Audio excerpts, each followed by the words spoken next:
President Bryan, distinguished guests of this association, and ladies and gentlemen, I am happy to be here. I say this, and I mean it very sincerely, for a number of reasons.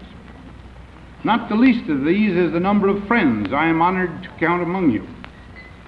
Over the years, we have seen, talked, agreed, and argued with one another on a vast variety of subjects, under circumstances no less varied.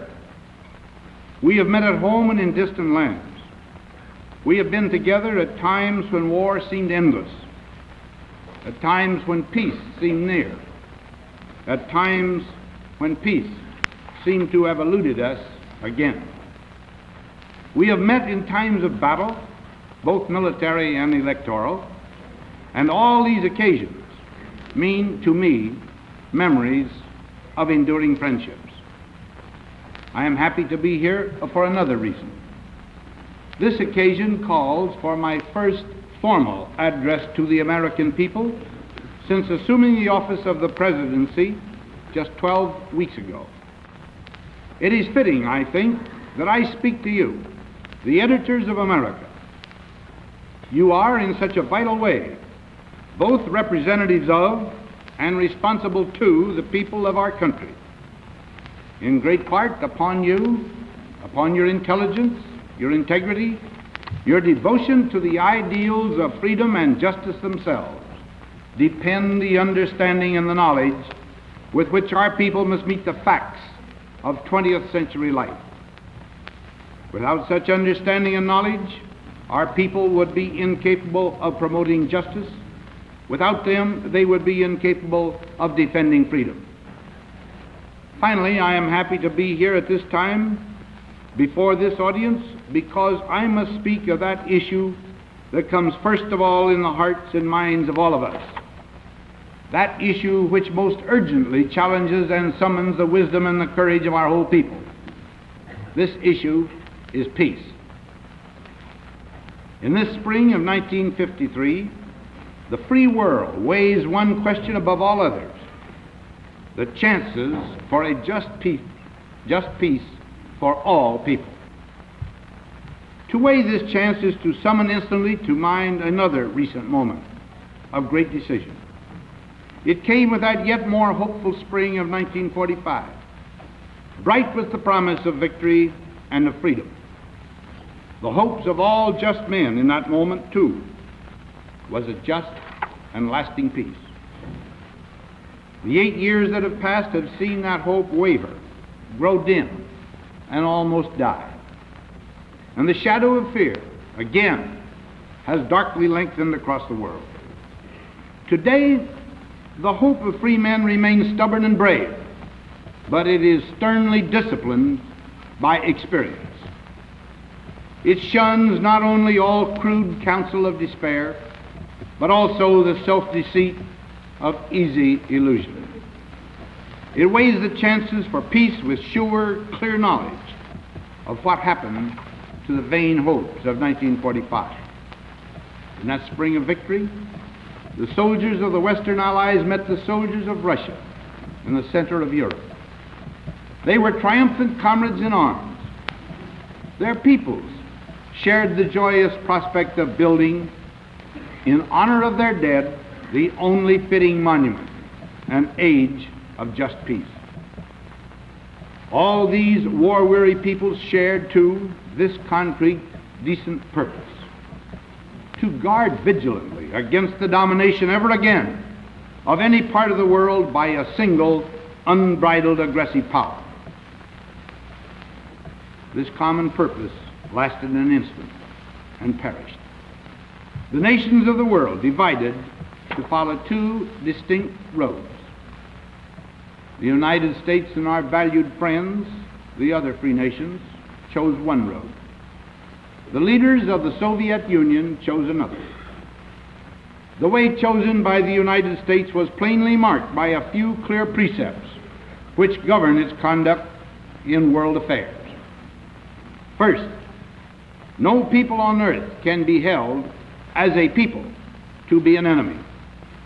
For all humanity shares a common hunger for peace and fellowship and justice.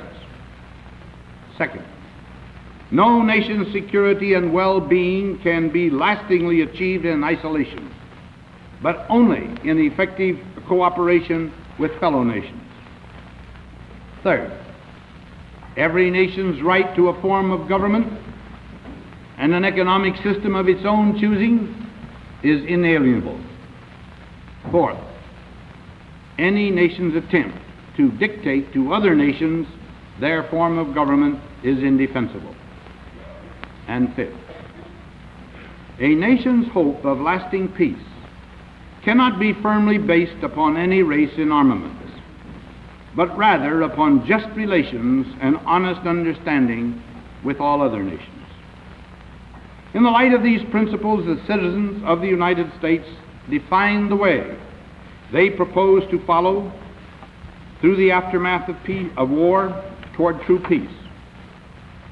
This way was faithful to the spirit that inspired the United Nations to prohibit strife, to relieve tensions, to banish fears. This way was to control and to reduce armaments. This way was to allow all nations to devote their energies and resources to the great and good tasks of healing the war's wounds, of clothing and feeding and housing the needy, of perfecting a just political life, of enjoying the fruits of their own toil. The Soviet government held a vastly different vision of the future. In the world of its design, security was to be found not in mutual trust and mutual aid, but in force. Huge armies, subversion, rule of neighbor nations. The goal was power superiority at all costs. Security was to be sought by denying it to all others. The result has been tragic for the world, and for the Soviet Union it has also been ironic. The amassing of Soviet power alerted free nations to a new danger of aggression. It compelled them in self-defense to spend unprecedented money and energy for armaments. It forced them to develop weapons of war now capable of inflicting instant and terrible punishment upon any aggressor. It instilled in the free nations, and let none doubt this, the unshakable conviction that as long as there persists a threat to freedom, they must, at any cost, remain armed, strong, and ready for the risk of war.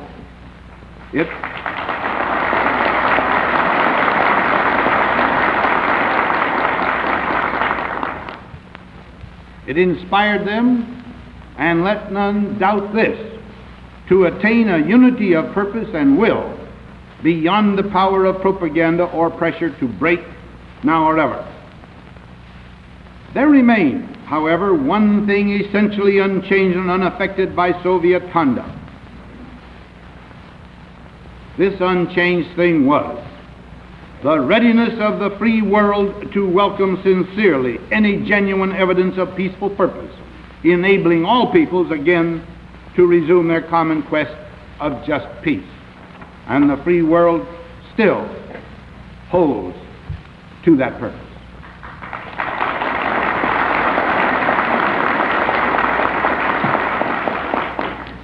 The free nations, most solemnly and repeatedly, have assured the Soviet Union that their firm association has never had any aggressive purpose whatsoever. Soviet leaders, however, have seemed to persuade themselves or tried to persuade their people otherwise. And so it has come to pass that the Soviet Union itself has shared and suffered the very fears it has fostered in the rest of the world. This has been the way of life, forged by 8 years of fear and force. What can the world, or any nation in it, hope for if no turning is found on this dread road? The worst to be feared and the best to be expected can be simply stated. The worst is atomic war. The best would be this: a life of perpetual fear and tension, a burden of arms, draining the wealth and labor of all peoples, a wasting of strength that defies the American system or the Soviet system or any system to achieve true abundance and happiness for the peoples of this earth. Every gun that is made, every warship launched, every rocket fired signifies, in the final sense, a theft from those who hunger and are not fed, those who are cold and are not clothed. This world in arms is not spending money alone. It is spending the sweat of its laborers, the genius of its scientists, the hopes of its children. The cost of one modern heavy bomber is this: a modern brick school in more than 30 cities. It is 2 electric power plants, each serving a town of 60,000 population. It is 2 fine, fully equipped hospitals. It is some 50 miles of concrete pavement. We pay for a single fighter plane with 500,000 bushels of wheat. We pay for a single destroyer with new homes that could have housed more than 8,000 people. This is, I repeat, the best way of life to be found on the road the world has been taking. This is not a way of life at all, in any true sense. Under the cloud of threatening war, it is humanity hanging from a cross of iron. These plain and cruel truths define the peril and point the hope that come with the spring of 1953. This is one of those times in the affairs of nations when the gravest choices must be made if there is to be a turning toward a just and lasting peace. It is a moment that calls upon the governments of the world to speak their intentions with simplicity and with honesty. It calls upon them to answer the question that stirs the hearts of all sane men: is there no other way the world may live? The world knows that an era ended with the death of Joseph Stalin. The extraordinary 30-year span of his rule saw the Soviet Empire expand to reach from the Baltic Sea to the Sea of Japan, finally to dominate 800 million souls. The Soviet system, shaped by Stalin and his predecessors, was born of one world war. It survived with stubborn and often amazing courage the Second World War. It has lived to threaten a third. Now a new leadership has assumed power in the Soviet Union. Its links to the past, however strong, cannot bind it completely. Its future is, in great part, its own to make. This new leadership confronts a free world aroused, as rarely in its history, by the will to stay free. The free world knows, out of the bitter wisdom of experience, that vigilance and sacrifice are the price of liberty. It knows that the peace and defense of Western Europe imperatively demand the unity of purpose and actions made possible by the North Atlantic Treaty Organization, embracing a European defense community. It knows that Western Germany deserves to be a free and equal partner in this community, and that this, for Germany, the only safe way to full final unity. It knows that aggression in Korea and in Southeast Asia are threats to the whole free community, to be met only through united action. This is the kind of free world which the new Soviet leadership confronts. It is a world that demands and expects the fullest respect of its rights and interests. It is a world that will always accord the same respect to all others. So the new Soviet leadership now has a precious opportunity to awaken with the rest of the world to the point of peril reached and to help turn the tide of history. Will it do this? We do not yet know. Recent statements and gestures of Soviet leaders give some evidence that they may recognize this critical moment. We welcome every honest act of peace. We care nothing for mere rhetoric. We care only for sincerity of peaceful purpose, attested by deeds. The opportunities for such deeds are many. The performance of a great number of them waits upon no complex protocol, but only upon the simple will to do them. Even a few of such clear and specific acts, such as Soviet Union's signature upon an Austrian treaty, or its release of thousands of prisoners still held from World War II, would be impressive signs of sincere intent. They would carry a power of persuasion not to be matched by any amount of oratory. This we do know. A world that begins to witness the rebirth of trust among nations can find its way to a peace that is neither partial nor punitive. With all who will work in good faith towards such a peace, we are ready, with renewed resolve, to strive to redeem the near lost hopes of our day. The first great step along this way must be the conclusion of an honorable armistice in Korea. This means the immediate cessation of hostilities and the prompt initiation of political discussions leading to the holding of free elections in a united Korea.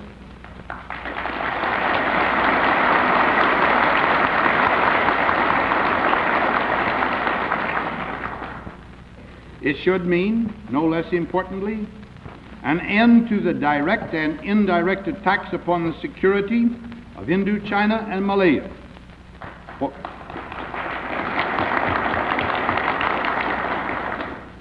For any armistice in Korea that merely released aggressive armies to attack elsewhere would be a fraud. We seek, throughout Asia as throughout the world, a peace that is true and total. Out of this can grow a still wider task, the achieving of just political settlements for the other serious and specific issues between the free world and the Soviet Union. None of these issues, great or small, is insoluble, given only the will to respect the rights of all nations. Again we say, the United States is ready to assume its just part. We have already done all within our power to speed conclusion of a treaty with Austria, which will free that country from economic exploitation and from occupation by foreign troops. We are ready not only to press forward with the present plans for closer unity of the nations of Western Europe, but also upon that foundation to strive to foster a broader European community, conducive to the free movement of persons, of trade, and of ideas. This community would include a free and united Germany with a government based upon free and secret ballot. This free community and the full independence of the East European nations could mean the end of the present unnatural division of Europe. As progress in all these areas strengthens world trust, we could proceed concurrently with the next great work, the reduction of the burden of armaments now weighing upon the world. To this end, we would welcome and enter in the most solemn agreements. These could properly include: 1. The limitation by absolute numbers or by an agreed international ratio of the sizes of the military and security forces of all nations. 2. A commitment by all nations to set an agreed limit upon that proportion of total production of certain strategic materials to be devoted to military purposes. 3. International control of atomic energy to promote its use for peaceful purposes only, and to ensure the prohibition of atomic weapons. 4. A limitation or prohibition of other categories of weapons of great destructiveness. 5. The enforcement of all these agreed limitations and prohibitions by adequate safeguards including a practical system of inspection under the United Nations. The details of such disarmament programs are manifestly critical and complex. Neither the United States nor any other nation can properly claim to possess a perfect, immutable formula. But the formula matters less than the faith, the good faith without which no formula can work justly and effectively. The fruit of success in all these tasks would present the world with the greatest task and the greatest opportunity of all. It is this: the dedication of the energies, the resources, and the imaginations of all peaceful nations to a new kind of war. This would be a declared total war, not upon any human enemy, but upon the brute forces of poverty and need. The peace we seek, founded upon a decent trust and cooperative effort among nations, can be fortified, not by weapons of war, but by wheat and by cotton, by milk and by wool, by meat and timber and rice. These are words that translate into every language on earth. These are the needs that challenge this world in arms. This idea of a just and peaceful world is not new or strange to us. It inspired the people of the United States to initiate the European Recovery Program in 1947. That program was prepared to treat with equal concern the needs of Eastern and Western Europe. We are prepared to reaffirm with the most concrete evidence our readiness to help build a world in which all peoples can be productive and prosperous. This government is ready to ask its people to join with all nations in devoting a substantial percentage of any savings achieved by real disarmament to a fund for world aid and reconstruction. The purpose of this great work would be to help other peoples to develop the undeveloped areas of the world, to stimulate profitable and fair world trade, to assist all peoples to know the blessings of productive freedom. The monuments to this new war would be roads and schools, hospitals and homes, food and health. We are ready, in short, to dedicate our strength to serving the needs rather than the fears of the world.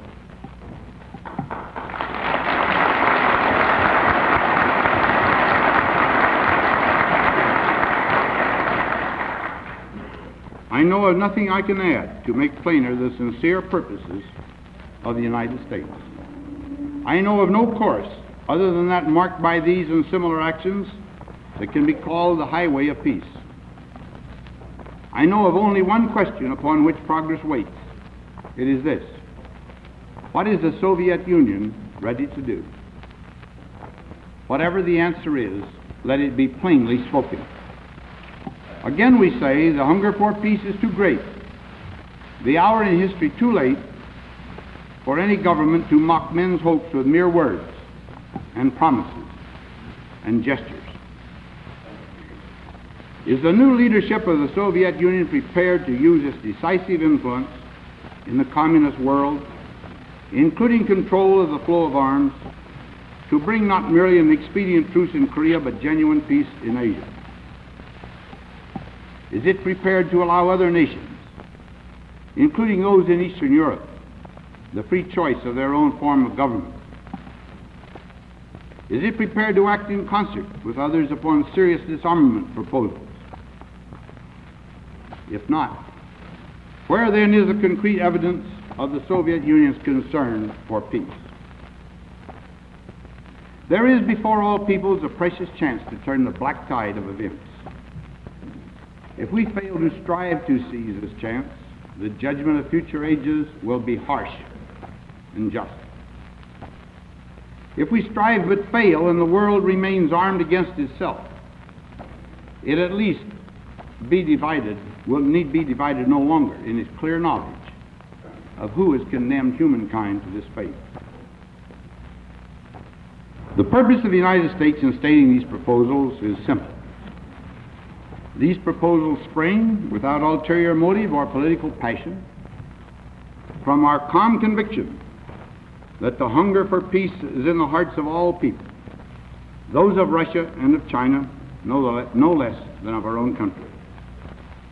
They conform to our firm faith that God created man to enjoy, not destroy, the fruits of the earth and of their own toil. They aspire to this, the lifting from the backs and from the hearts of men of their burden of arms and of fears, so that they may find before them a golden age of freedom and of peace. Thank you.